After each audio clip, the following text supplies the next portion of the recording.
उत्तर प्रदेश के एक छोटे से गांव में मोहन नाम का एक गरीब लड़का रहता था।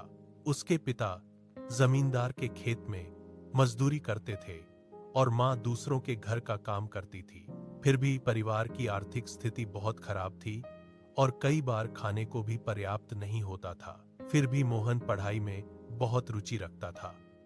वह 4 बजे उठकर पिता की खेत में मदद करता, फिर नंगे पांव 2 किलोमीटर चलकर स्कूल जाता था। रात में लालटेन या चूल्हे की रोशनी में पढ़ाई करता था। उसकी मेहनत से प्रभावित होकर शिक्षक उसे मुफ्त किताबें देते और मदद करते थे।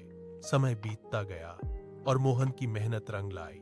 उसने जिले में प्रथम स्थान प्राप्त किया, पूर्ण छात्रवृत्ति मिली और वह एक प्रसिद्ध सरकारी इंजीनियर बन गया। उसने माता पिता के कर्ज चुकाए, घर बनवाया और गांव के गरीब बच्चों की पढ़ाई में मदद करने लगा। इस कहानी से हमें एक महत्वपूर्ण शिक्षा मिलती है। गरीबी सफलता की राह में कभी रुकावट नहीं बन सकती। मेहनत, ईमानदारी और दृढ़ संकल्प से कोई भी बड़ा सपना पूरा किया जा सकता है। उत्तर प्रदेश के एक छोटे से गांव में मोहन नाम का एक गरीब लड़का रहता था।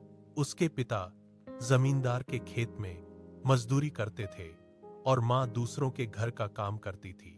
फिर भी परिवार की आर्थिक स्थिति बहुत खराब थी और कई बार खाने को भी पर्याप्त नहीं होता था। फिर भी मोहन पढ़ाई में बहुत रुचि रखता था। वह 4 बजे उठकर पिता की खेत में मदद करता, फिर नंगे पांव 2 किलोमीटर चलकर स्कूल जाता था। रात में लालटेन या चूल्हे की रोशनी में पढ़ाई करता था। उसकी मेहनत से प्रभावित होकर शिक्षक उसे मुफ्त किताबें देते और मदद करते थे। समय बीतता गया और मोहन की मेहनत रंग लाई। उसने जिले में प्रथम स्थान प्राप्त किया, पूर्ण छात्रवृत्ति मिली और वह एक प्रसिद्ध सरकारी इंजीनियर बन गया। उसने माता पिता के कर्ज चुकाए, घर बनवाया और गांव के गरीब बच्चों की पढ़ाई में मदद करने लगा। इस कहानी से हमें एक महत्वपूर्ण शिक्षा मिलती है। गरीबी सफलता की राह में कभी रुकावट नहीं बन सकती। मेहनत, ईमानदारी और दृढ़ संकल्प से कोई भी बड़ा सपना पूरा किया जा सकता है।